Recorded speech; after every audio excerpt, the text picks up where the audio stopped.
I couldn't stay in the same house that night. I packed a bag and went to stay with my sister. It was the hardest thing I'd ever done, but I needed space. I needed clarity.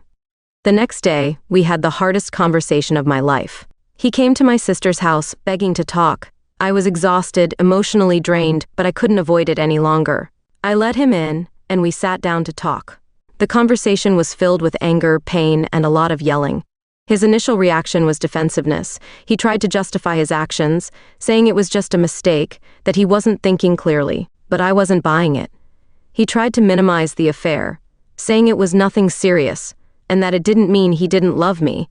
I couldn't believe the audacity. How could he sit there and say that to me? I demanded answers.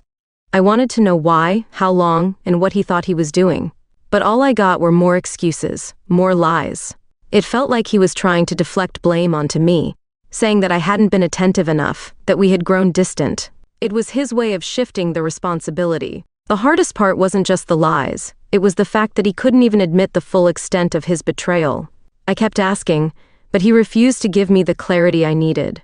I wanted the truth, the real reason behind his choices, but it felt like he was protecting himself, not me.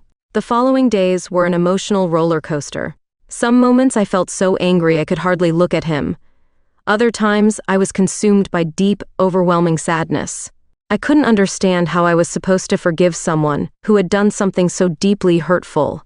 The grief washed over me in waves. There were days I couldn't stop crying, and other times I was just so angry that I didn't know what to do with myself. I was angry at him for betraying me, but I was also angry at myself for not seeing the signs earlier.